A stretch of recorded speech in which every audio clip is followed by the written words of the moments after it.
Todas as segundas, às 18 horas e aos domingos, às 8 horas da manhã, aqui na Rádio Comunidade, você tem um encontro marcado com a doutrina espírita. O Centro Espírita Friburguense no ar. O ensinamento dos espíritos superiores através das palestras realizadas no Centro Espírita Friburguense, trazendo até você a codificação de Allan Kardec. Todas as segundas, às 18 horas e aos domingos, às 8 horas da manhã, o Centro Espírita Friburguense no ar. Com vocês feliz. Uma boa tarde para todos nós. Continuemos aqui estudando a lei divina ou natural, sempre lembrando que esse ou está mostrando que ela é divina ou natural, é a mesma lei. Não tem uma soma aí, né? Então, nós paramos na semana passada, nesse slide aqui, que lemos, mas comentamos que a gente hoje faria, né, o estudo dessa questão aí, que Kardec perguntou aos espíritos onde é que está escrita essa lei. Porque o reino de Deus, Jesus falou, o reino de Deus está dentro de nós, né, está em cada um de nós. Mas como, né? Como que está esse reino dentro de nós? E Jesus também, em várias situações, falou, vós sois deuses. Ele não disse, vós serão deuses. Ele não colocou o verbo no futuro. Ele colocou no presente. Ele afirmou, vós sois deuses. E para ser Deus, a gente tem que ter esse Deus em nós. A gente tem que ter esse Deus dentro de cada um de nós. E o Deus que a gente tem dentro de nós é a lei dele. É a lei. Porque Deus, a gente coloca aí a definição de Deus. O que é Deus, né? Que é Deus? Foi a pergunta que Kardec fez aos espíritos. Inteligência suprema, causa primária de todas as coisas. Então ele é uma inteligência suprema, então a presença dele em nós é a lei dele e a marca dele que ele nos deu. Então onde, né, nós terminamos na semana passada com aquela historinha que eu até procurei essa história assim rapidamente, eu fiquei depois de pesquisar para ver ela toda e não fiz.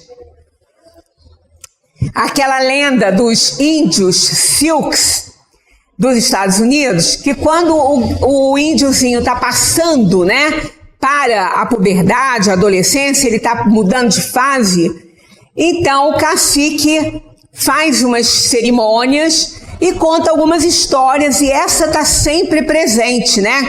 Relembrando aqui, é uma lenda dessa tribo que Deus, quando criou o homem, porque os animais já estavam aqui, né? E teria que ser dessa maneira, por quê? Porque o espírito que somos, matéria-prima dele passou por todos os reinos. Então olha que essa lenda dos índios, ela reforça essa ideia.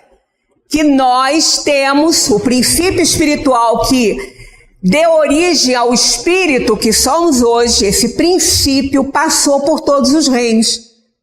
Então foi quando Deus foi criar o homem, já existia então os animais, por quê? O princípio espiritual dentro da doutrina espírita, ele é aprimorado nos reinos.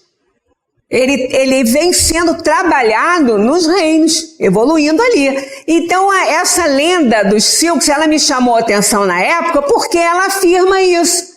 Né? Porque quando ele conta para a rapaziadinha toda que estava ali, que Deus consultou os animais, porque até ali, né? Eles eram um princípio espiritual que evoluindo deu no espírito humano. Isso, os índios não estão tocando nesse assunto. A gente está formando esse paralelo, né? Então, o princípio espiritual, ele foi elaborado no reino da inteligência inferior e foi o último degrau.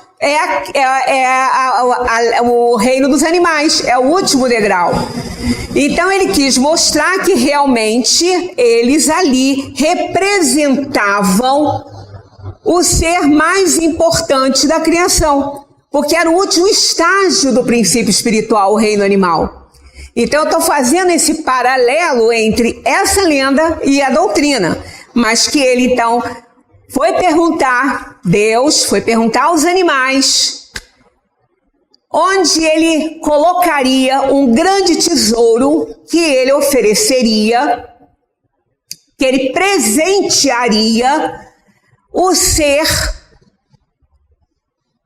que ele considerava o mais inteligente que ele estava criando. Seríamos nós, né? Os espíritos. Então ele foi perguntando, ele queria saber onde queria botar o grande tesouro, o grande presente. Porque esse presente, esse tesouro, ele só poderia ser encontrado quando a criatura estivesse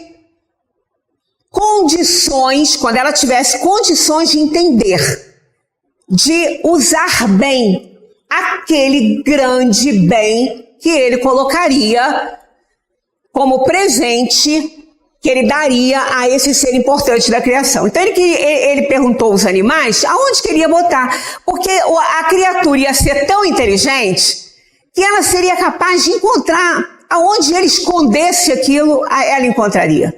Porque ele ia criar essa criatura dessa maneira, tão inteligente, capaz de alcançar, melhor dizendo, tanta inteligência. Outra coisa, outro paralelo entre essa lenda e a doutrina, que, olha só, ele criaria esse ser, mas ele só poderia encontrar aquele tesouro quando ele estivesse preparado.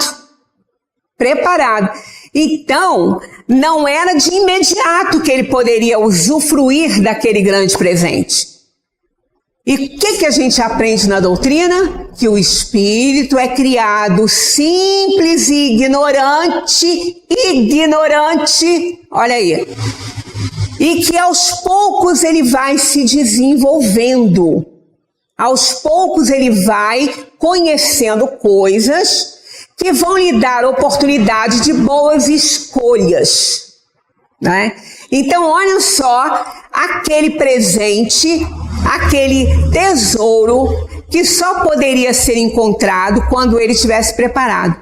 Então, a criatura receberia esse presente, mas ela não poderia encontrá-lo antes do momento certo. Então, quando Deus criou o simples e ignorante, o que o espírito simples e ignorante faria com um prêmio desse? Com um tesouro desse, que é a consciência? Nada. Ele não ia saber nem o que é isso, né?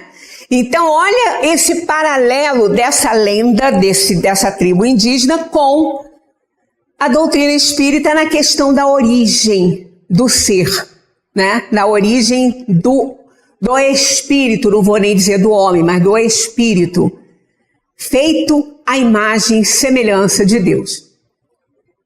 Então, quando eu li essa lenda, eu achei ela fabulosa, porque esse parâmetro eu vou consultar e vou copiar, porque eu não copiei na época, aliás, eu acho que eu até salvei, mas não sei nem onde que ela anda. É no computador antigo que já acabou e eu não tenho ela agora, mas eu vou achar, é facílimo, é só colocar lá, né?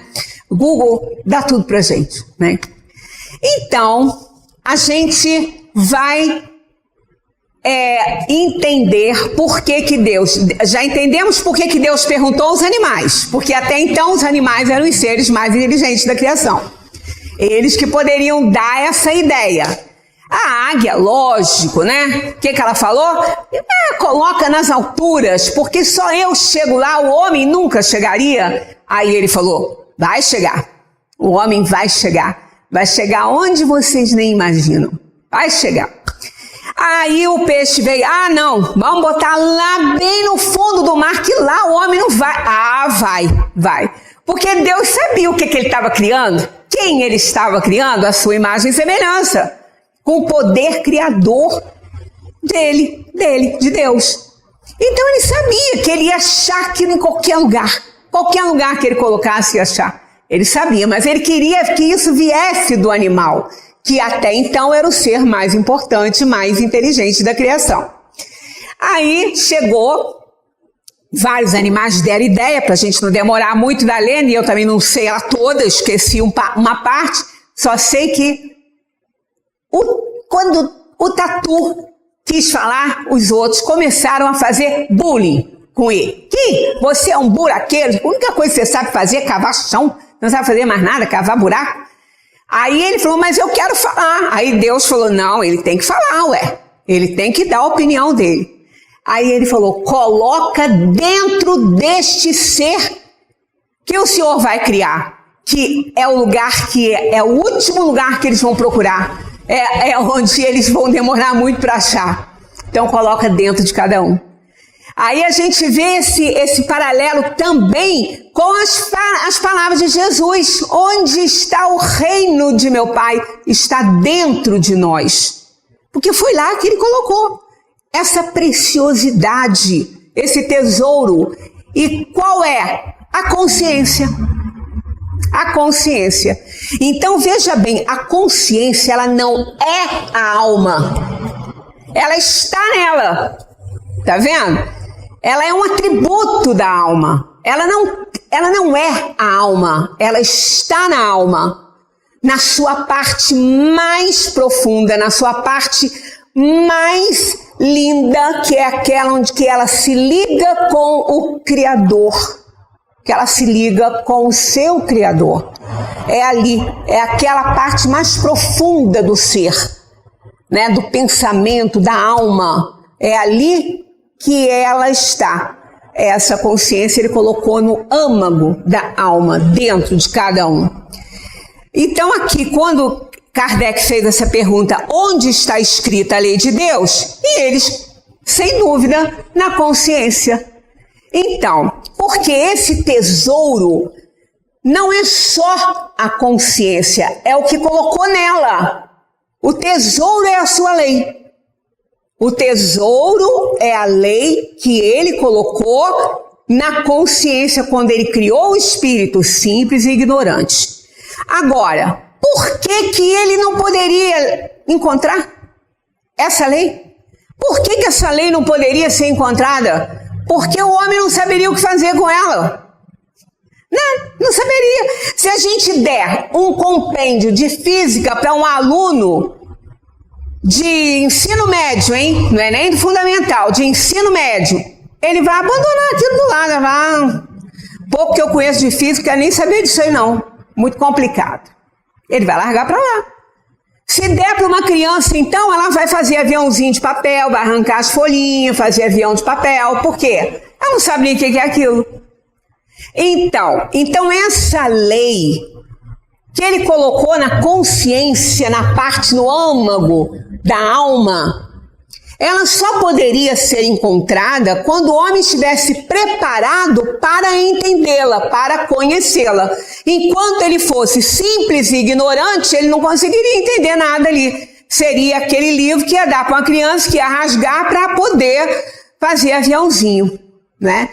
Então, há quem diga que ela não está, que Deus não colocou ela na consciência. Aos poucos, ela foi sendo escrita ali. Eu não vejo nenhum respaldo na doutrina para esse tipo de ideia. E sim que ela está lá, ó. Porque olha a pergunta de Kardec. Onde está escrita? Ele não perguntou onde ela está sendo escrita. Ele perguntou onde está escrita a lei de Deus. E eles responderam na consciência. Então ela está lá. A lei está lá. Agora, a lei é esse tesouro que o homem só deve encontrar e só pode encontrar quando ele puder entender. Enquanto ele não puder entender, não adianta ele encontrar com esse tesouro.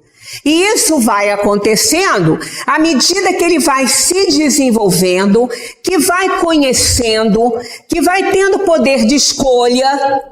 Aí quando ele começar a perceber que algumas escolhas que ele faz são nocivas à própria vida, estão levando ele a desenvolver um mal, aí ele começa a querer fazer mudanças. Ali ele já pode entender um pouco desta lei que está escrita na sua consciência. Ela está lá, porque a lei de Deus é o supremo bem. Não é um livro que está lá escrito na consciência. A lei dele é o amor supremo. E o amor supremo é o sentimento elevado à altura do progresso feito. Enquanto o homem encarnado, a alma, o espírito, não tiver a quantidade suficiente de reencarnações para entender, ele vai caminhando aos poucos, ele vai entendendo devagar. Mas a lei está lá, porque o amor, a marca do Criador, o amor divino está em cada um de nós. Essa semente está ali. Aos pouquinhos nós vamos fertilizando essa semente a ponto dela ir se desenvolvendo cada vez mais. Portanto, a gente fala assim, eu amo, a gente ama mesmo. Só que a gente ama num nível muito condicional. O maior é o incondicional, é o amor divino.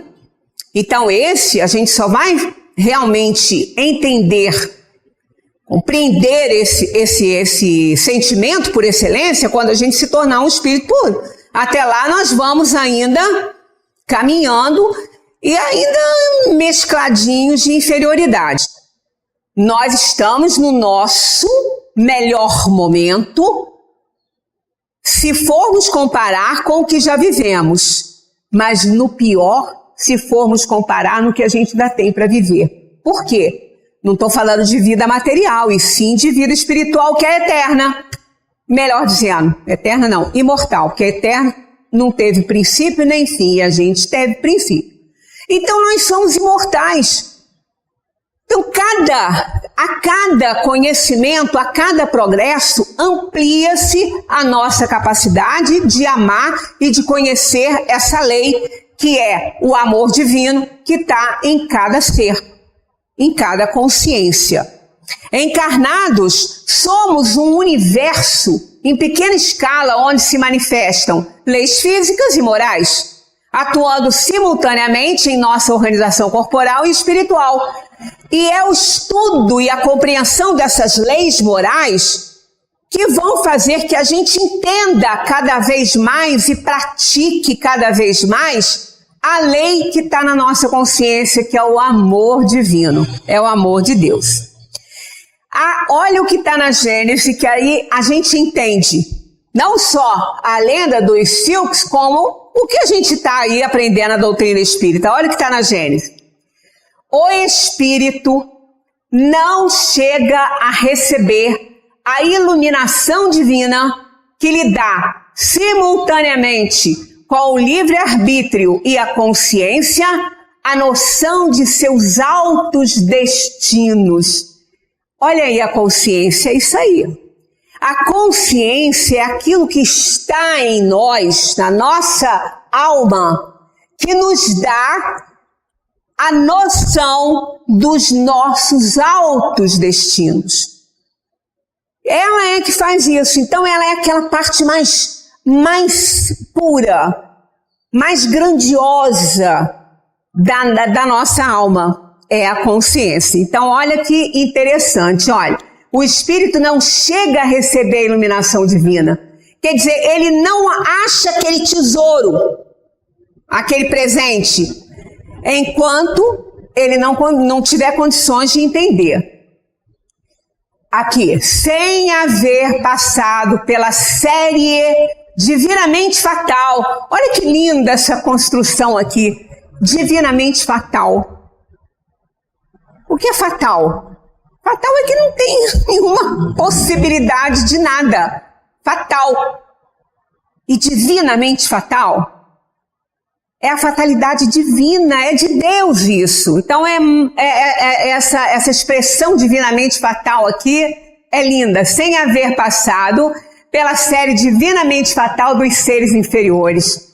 Quer dizer, os seres inferiores fatalmente aprimoram o princípio espiritual. Aprimoraram e continuam aprimorando o princípio espiritual. No peixe, no leão, no elefante, no gatinho, em todos os seres de inteligência inferior, porque isso é, divinamente fatal. Então não existe possibilidade de não ser dessa forma, porque isso é uma fatalidade divina, é a lei divina. Sem haver passado pela série divinamente fatal dos seres inferiores, entre os quais se elabora lentamente, lentamente, a obra da sua individualização. Quer dizer, lentamente ele vai fazendo, obrando para a sua individualização, para que no momento certo ele possa ser transformado por Deus num espírito à sua imagem e semelhança. Aí olha só que lindo isso aqui. Unicamente a datar do dia em que o Senhor lhe imprime na fronte o seu tipo augusto, escreve na consciência a sua lei, né? O Espírito toma lugar no seio das humanidades. Então, é naquele momento, ele não chega à iluminação divina, quer dizer, a iluminação divina é esse presente que ele recebeu, está nele, é o que o liga com a sua fonte criadora. Então veja bem, aonde está isso? Na parte mais sutil e importante da alma, que é a consciência. Então a nossa consciência, ela está diretamente ligada com a sua fonte. Por isso que a gente não gosta de consultar, né? Quando a gente faz alguma coisa que a gente começa a avaliar que aquilo não foi bom, qual é a nossa tendência? Deixa pra lá. Vou pensar muito sobre isso. Não, deixa pra lá. Aí a gente não quer ler. A gente não quer colocar à luz dessa consciência, porque sabemos que ela vai nos reprovar. Porque nela está a essência de Deus, o amor divino. Então a gente vai se envergonhar, então a gente não quer isso, né? A gente não quer se submeter a essa dor e a esse sofrimento, porque vai doer. Doutor Hermes foi um grande amigo nosso, é um grande amigo nosso, eu digo foi, trabalhador aqui, né? Grande amigo de Zé Manel, ele fazia muita palestra, e ele falou uma vez, ele deu uma metáfora para a consciência que eu roubei para mim, para emprestado. Falei com ele que eu ia para emprestado. Roubar é muito feio, né? Então eu paguei só emprestado. Que ele disse que a consciência é igual uma cebola. Quando a gente descasca uma cebola, arde o olho, a gente chora, né? A gente chora. E quanto mais a gente corta e descasca, mais a gente chora. É exatamente assim que acontece com a consciência. Quanto mais nós colocamos as nossas ações à luz da consciência, desse ponto de iluminação, desse ponto de contato com o divino, a gente chora, porque a gente vai ver o tanto de bobagem que a gente faz. O tanto de coisa errada, nossas atitudes erradas, nossas coisas que não devíamos ter feito. Aí a gente não quer. Aí assim como no plano material a gente encontrou um jeitinho de cortar cebola sem chorar, as donas de casa aqui conhecem, de uma forma ou de outra. Tem vários, né? Por quê? É tão engraçado essas relações que a gente faz, né? A gente chora porque a gente aspira aquele ácidozinho que tem na cebola. Quando a gente corta, aquilo vai pro ar e a gente respira aquilo. Aí a gente chora. Entrou por onde? É o olho que ardeu. Mas entrou por onde? Aquele vaporzinho, aquele ácidozinho da cebola? Pelo nariz. E sabia que o nariz tem uma ligação direta com o cérebro? Direta com o cérebro, o nariz. Os 2 buracos do nariz, tem 2 buracos lá em contato com o cérebro. Direitinho. Lá dentro. Então, até materialmente falando, a gente encontra aí uma relação, e a gente vai ver isso aí, inclusive, com o coração. Aí, o que acontece? Se a gente puser no congelador a nossa cebola, ela não vai espirrar aquele ácidozinho quando ela for cortada. A gente encontra um jeito, ou então a gente faz outras coisas, que tem tantas dicas, né? Mas a melhor que eu encontrei foi essa aí. E realmente a gente não chora. Deixa ela congelar um cadinho lá no freezer e depois corta, não vai acontecer nada. Não vai chorar. Da mesma maneira que a gente encontra uma forma de descascar a cebola e não chorar, a gente também encontra uma forma de não ter que caçar lá na consciência, de tirar as casquinhas dela para a gente sentir alguma dor e chorar. Simplesmente não consulta. Né? Não consulta. A cebola a gente tem que cortar, porque a gente precisa dela, mas a consciência a gente pode deixar para lá, né? Pode deixar para lá. Né? Então, esse que é o ponto-chave. Se a gente consultar, é o reino de Deus dentro de nós. A gente não pede isso no Pai Nosso. Pai Nosso que estás nos céus. Nos céus é plural, tá?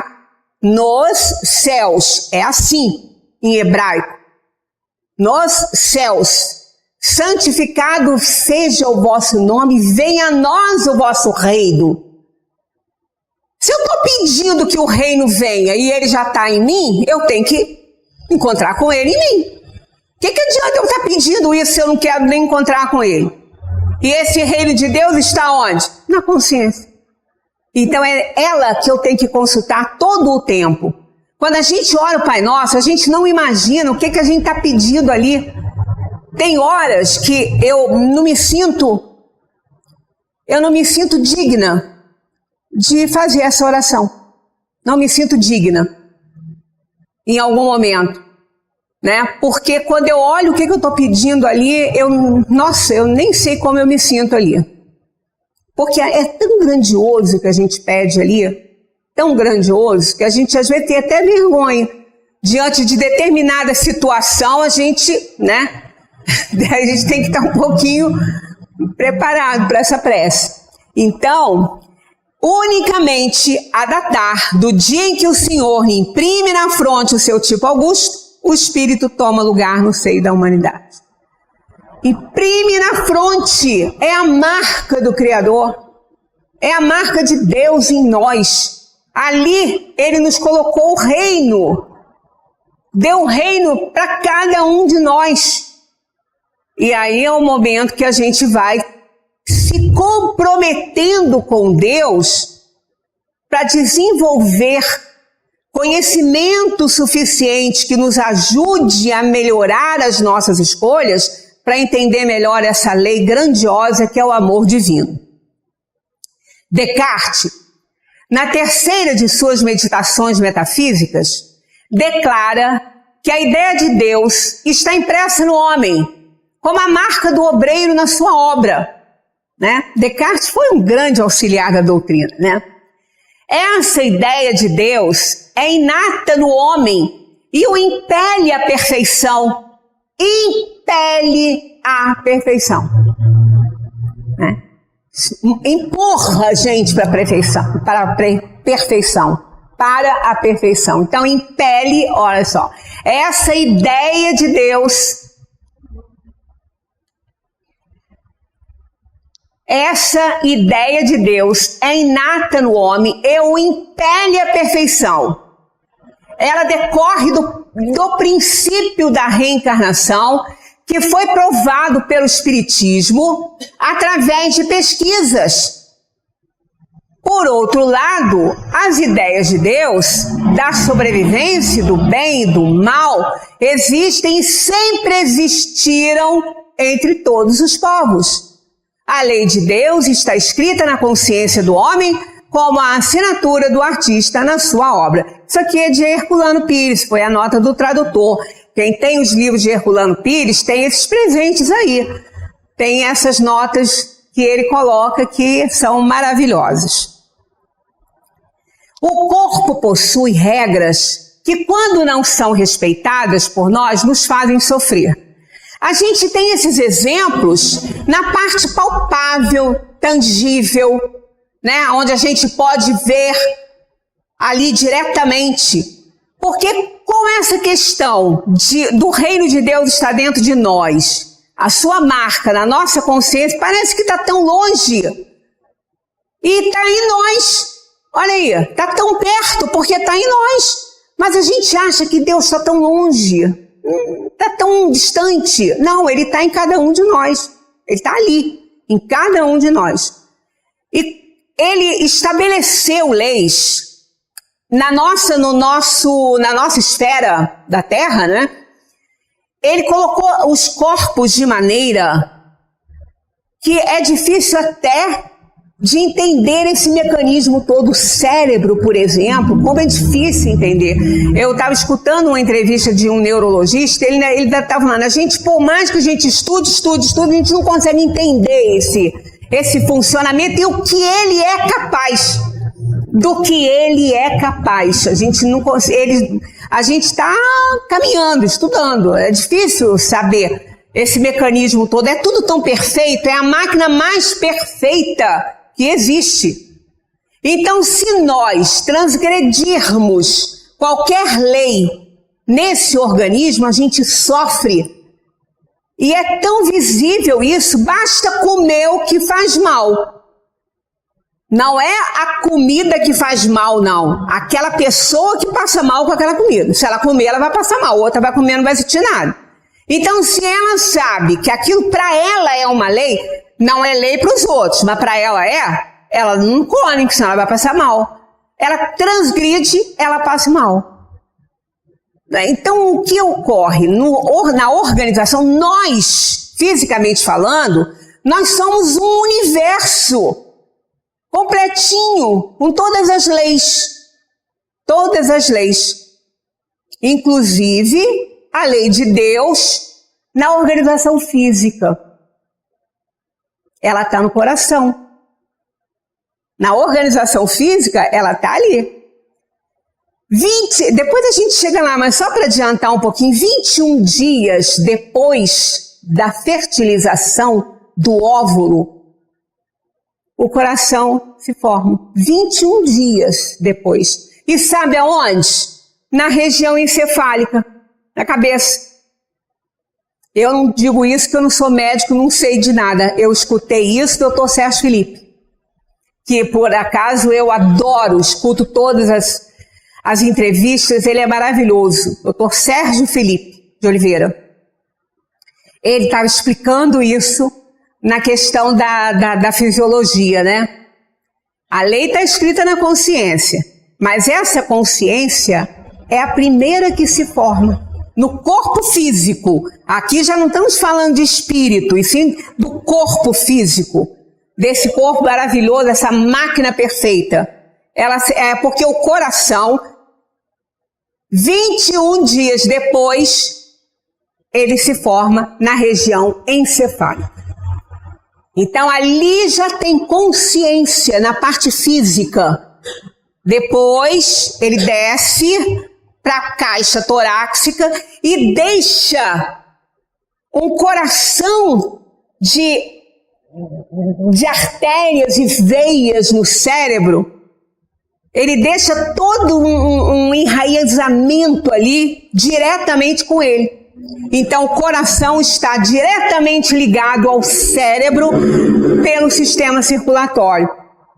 Eu não sei explicar isso muito bem, mas o Dr. Sérgio Felipe sabe, e eu estou aprendendo com ele, então, se vocês quiserem, entrem lá. Tem uma entrevista que ele fala muito bem isso, uma entrevista que ele deu no podcast da doutora Ana Beatriz. Sensacional essa entrevista dele ali. Ali ele explica isso. Maravilhoso. Então ele fala que a consciência é a primeira a se formar na organização física, porque é do coração que ela se forma. Depois ele desce e deixa lá toda... Inclusive ele falou uma coisa extremamente interessante e faz sentido, que o pensamento é a alma que pensa. Mas para ele chegar na organização física, ele tem que ser conduzido pela circulação do sangue. Primeiro ele vai para a circulação na parte física. Evidentemente, não estamos falando do pensamento que está lá na alma. Mas é para ele se exteriorizar, ele vai para a corrente sanguínea, ela vai acionar os neurônios que vão fazer as sinapses e colocar aquele pensamento em ordem na parte física. Então, a trajetória do pensamento é a parte circulatória. Achei isso também muito interessante quando ele coloca isso. Então, a gente vai vendo que há uma estreita relação entre o corpo que a gente tem e a alma. Aliás, Deus assim determinou que esse corpo fosse o nosso instrumento de trabalho. Na reunião passada, falamos daqui dos nossos deveres para com Deus. É exatamente isso. Preservar esse presente que Ele nos deu, consultar esse presente maravilhoso e cuidar de onde ele está. Não só na alma, quanto também na parte física. Então, esses são os nossos deveres nas leis morais, né, para com Deus. Aí está aqui. O corpo, então, possui regras que, quando não são respeitadas por nós, nos fazem sofrer. Na parte física e na parte moral, a mesma coisa.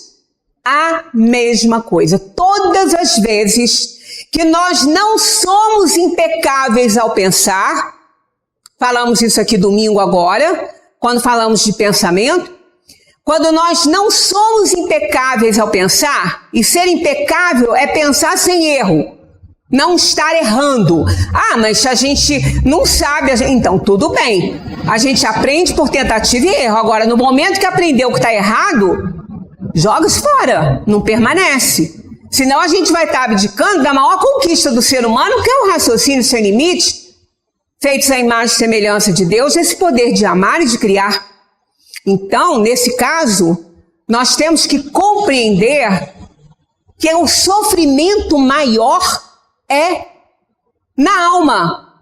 Porque no físico, Deus foi tão bom, né, que colocou recurso. Se a gente tem uma dor, comer o que não fez mal, vai passar mal, mas vai tomar um remedinho e vai amenizar.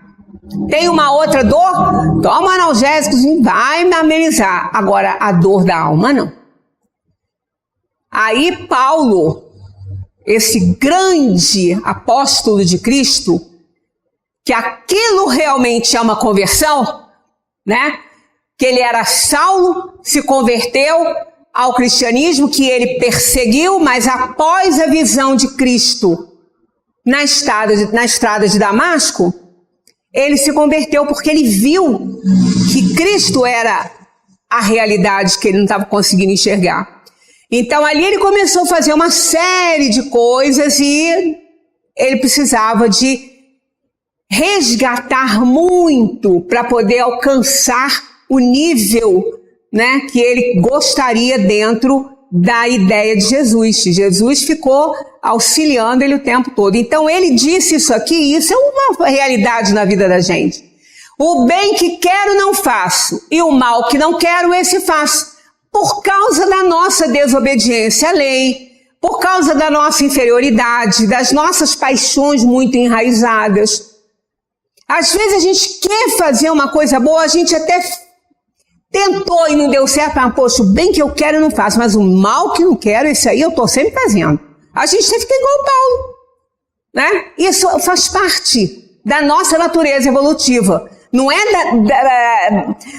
para a gente se envergonhar, mas a gente tem que lutar para melhorar, né? Cada dia. Em nossos relacionamentos, somos cobrados pela consciência todas as vezes que não nos conduzimos de acordo com o que pensamos ser certo. Aí é o que está. Se nós não formos impecáveis com os nossos pensamentos, a gente vai errar, depois vai entender que errou. Mas e quando a gente é impecável com o pensamento? E quando o nosso pensamento não erra? Mas a gente age de acordo com o que a gente não quer. Ali é que está o problema. Porque errar, a gente pode errar. A gente pensa que está acertando e não está. Agora, descobriu que está errado? Então não faça de novo. Mas o pior é a gente ser impecável ao pensar e ignorar esse pensamento, essa consciência de acerto e fazer a besteira lá. Isso é que é o grande problema da nossa vida, não resta dúvida. Tanto que depois a gente se cobra muito, que a gente fala, poxa, eu sabia que isso não ia dar certo, eu sabia que não era para eu ter falado isso, para que eu falei? Aí, é o bem que quero, não faço, e o mal que não quero, esse faço. Então, nos nossos relacionamentos, é por isso que é uma guerra constante. O nosso grande inimigo não é aquele que a gente pensa que é inimigo, não, aquele vizinho chato, aquele amigo que puxou nosso tapete, e aquilo ali é nada. Aquilo ali é nada. O nosso grande inimigo somos nós mesmos. Que a gente esquece que tem um tesouro em si e faz bobagem. Né? A gente esquece que tem joias verdadeiras e usa bijuteria. Né? Usa bijuteria de latão, depois de ter joias de ouro, depois de ter esse tesouro maravilhoso dentro de cada um de nós. A lei de causa e efeito nos ensina, sem que precisemos recorrer a regras morais escritas nos livros. Ora, quando a gente fala assim, quando Jesus disse, siga-me, ele não estava mandando ninguém seguir livro, não. Ele não tá, não, mas eu sei todo o evangelho de cor e salteado. Por falar nisso, um parênteses que a gente ainda chega lá, olha quando a gente fala de cor. Sabe o que é de cor? De coração. É de coração. Então, se você sabe o evangelho de cor, então ele está no seu coração. E por que você está fazendo bobagem? Né? Porque você está fazendo o que não pode. Então, quando Jesus disse, segue-me, é seguir o exemplo dele. Não é o que está escrito só no evangelho. Mas então para que teve evangelho? Para nos lembrar, que a gente esquece com a facilidade. A gente só não esquece aquilo que a gente não quer, né? Mas aquilo que não interessa a gente esquece rápido. Aí tem lá a letra para nos lembrar. Agora, é o exemplo dele que ele deu. Ele não veio para cá, para o mundo à toa, né? Ele não veio para cá para fazer turismo na Terra. Ele veio para ensinar. Então, o aprendizado é com o que ele fez. É seguir o mestre. Não é só seguir letra. Porque letra a gente interpreta da maneira que a gente quer. Agora, o exemplo do Cristo, não. O exemplo é didática viva. Não dá para interpretar diferente, né? Então, a lei de causa e efeito, que é aquela que faz doer o espinho na carne, é o espinho na carne.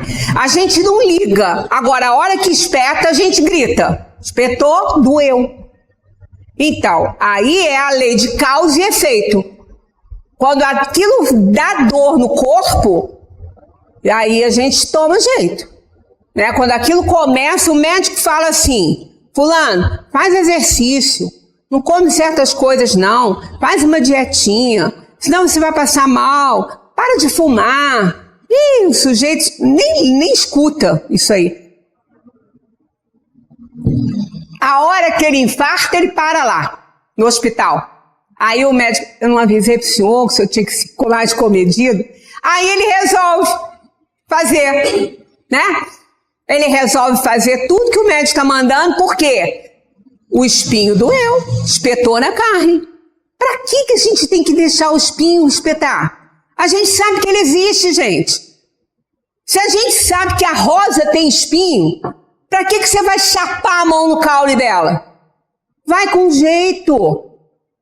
Ou então faz igual as rosas do Roberto Carlos, arranca os espinhos. Para quem segurar não se ferir. Então, se a gente sabe que o espinho é real, por que a gente vai deixar a gente se espetar nele? É a lei de causa e efeito. Aí a gente aprende. Com a letra a gente não aprende não, mas com a lei de causa e efeito a gente vai aprendendo. Voltaire, novamente vem a gente pensar, porque de vez em quando eu estou aqui falando nele, né? Faz referência à obra História do Baixo Império, onde leu. Adoro esse textozinho de Voltaire. Ele leu algumas coisas nessa obra aqui, História do Baixo Império, e ele se revoltou contra o autor. Ele leu assim: os cristãos tinham uma moral, já os pagãos não tinham nenhuma moral. Nessa obra ele leu isso. Ele não ficou quieto, né? Ainda mais Voltaire, que era bem questionável, né? Se incomodava fácil. Então, olha lá. Aí ele comenta: Senhor Lebeau era o autor da obra que ele leu. Ah, Senhor Lebeau, em que lugar foi aprender semelhante besteira? Próprio de Voltaire, né? Essa linguagem. Em que lugar foi aprender semelhante besteira? Que vem a ser então a moral de Sócrates, de Cícero. Há somente uma moral, Senhor Lebeau, assim como há somente uma geometria. Os agricultores, os operários, os artesãos nunca frequentaram cursos de moral, tampouco leram Cícero ou Aristóteles. Todavia, contanto que reflitam, são, sem o saberem, discípulos de Cícero. Não precisa de letra, né? O tintureiro indiano, o pastor tártaro e o marujo inglês conhecem o justo e o injusto. Tártaro é um povo da antiguidade. O tintureiro indiano, o pastor tártaro e o marujo inglês conhecem o justo e o injusto. Não foi Confúcio que inventou um sistema de moral tal como se edifica um sistema de física? Foi no coração de todos os homens que encontrou a moral. Isso foi o que ele escreveu revoltado com a obra lá do seu Lebeau. A moral não reside na superstição, não reside nos cerimoniais, nada tem de comum com os dogmas.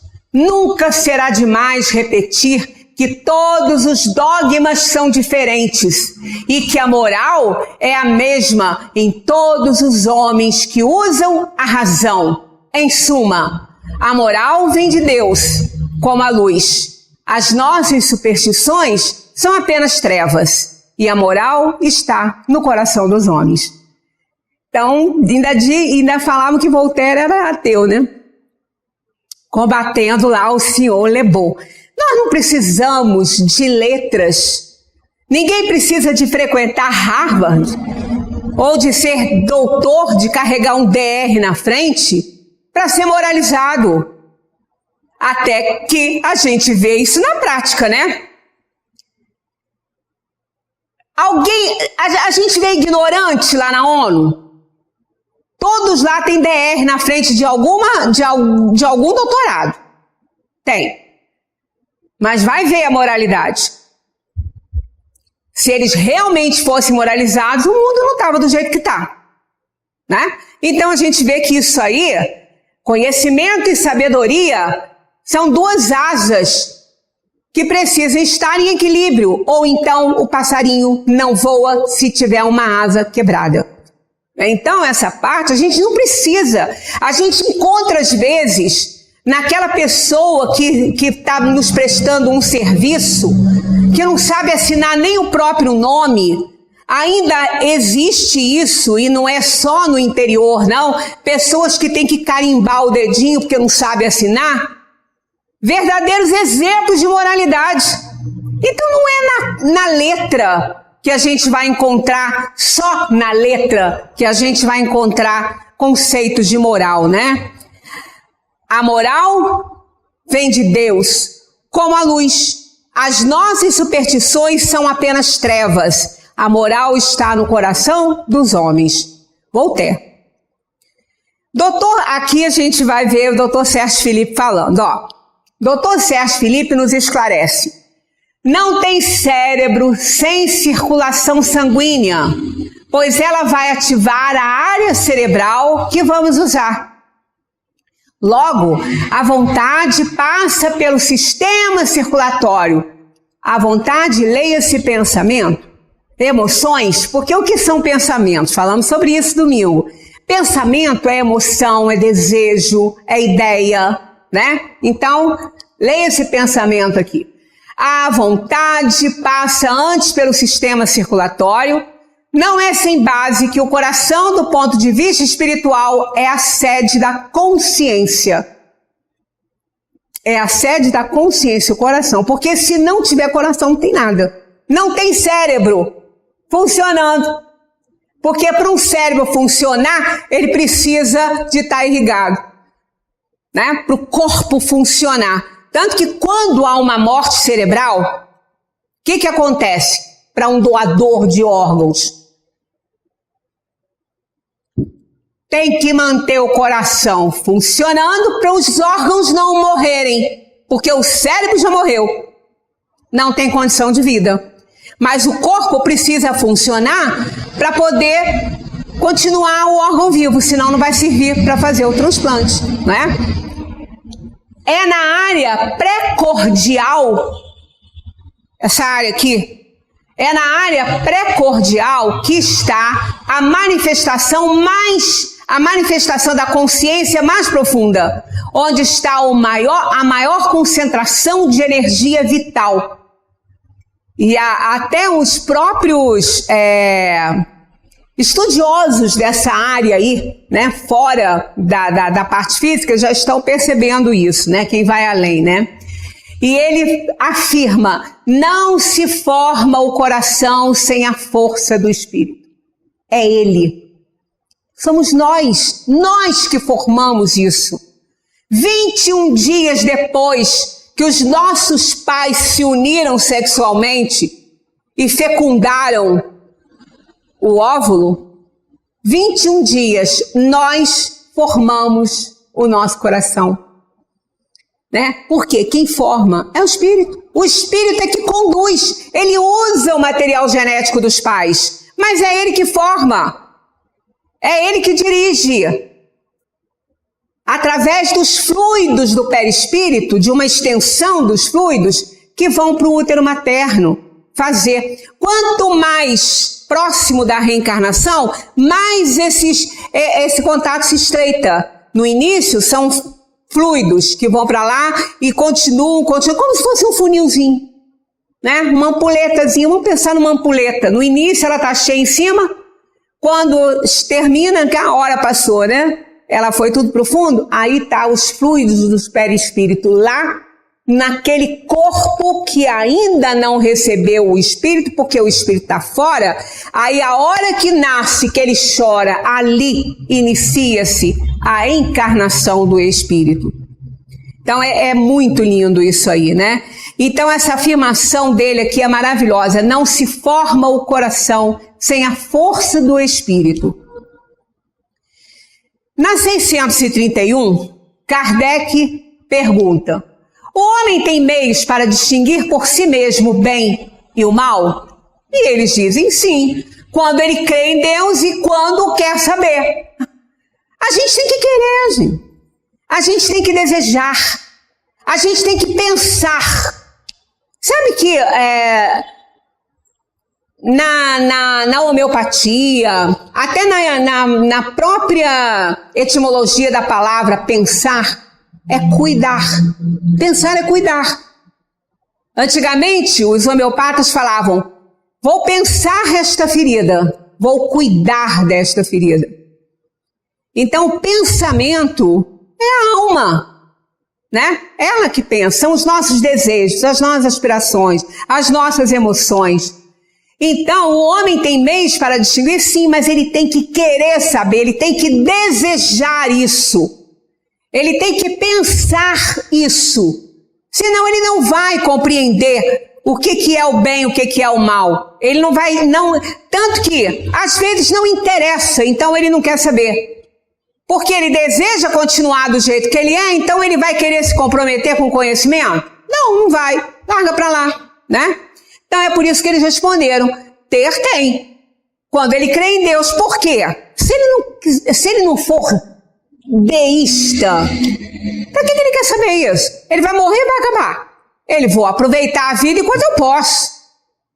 Porque a hora que eu morrer, eu morri, só tem uma vida mesmo. Se o materialista não vai, então ele precisa ser deísta, ele precisa crer em Deus e querer conhecer a diferença entre o bem e o mal. Deus lhe deu a inteligência para discernir um do outro. Não é? Tanto que ele fez o homem à sua imagem e semelhança. O homem que é sujeito a errar não pode enganar-se na apreciação do bem e do mal e crer que faz o bem quando em realidade está fazendo mal? Eles respondem: Jesus vos disse: vede o que quereríeis que vos fizessem ou não. Tudo se resume nisso: assim não vos enganareis. Nós somos a medida do outro. Santo Agostinho falou isso quando pediu que nós fizéssemos a reflexão à noite, né, na hora de deitar. E é tão perfeito isso aí que uma criança de jardim de infância, ela entende isso. Olha, é tão fácil ensinar a lei de Deus que a criança entende. É só ela não fazer para o coleguinha aquilo que ela não quer que o coleguinha faça para ela. É simples assim, a gente não atenta para isso, né? Não atenta para isso.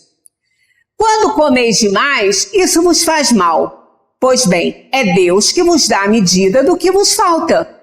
Quando a ultrapassais, sois punidos. O mesmo se dá com tudo o mais. A lei natural traça para o homem o limite das suas necessidades. Quando ele ultrapassa, é punido pelo sofrimento. Se o homem escutasse em todas as coisas essa voz que diz: chega, evitaria a maior parte dos males de que acusa a natureza. Isso é óbvio, isso é real. Eu não sei se já aconteceu com vocês, mas comigo já. Da gente, qualquer coisinha, uma situação qualquer, onde parece que uma voz, sem escutar a voz, para não parecer esquizofrenia, né? Mas assim, uma ideia que surge assim: fulano, não faz isso não. Vem uma ideia, não é uma voz não, é uma ideia. Fulano, não faz isso não. Aí a gente às vezes responde para essa ideia: ah, mas ele está merecendo. Nunca aconteceu com você de dialogar com uma ideia, não? Comigo já, e me dei mal. Quando não atendi, me dei mal. E todas as vezes.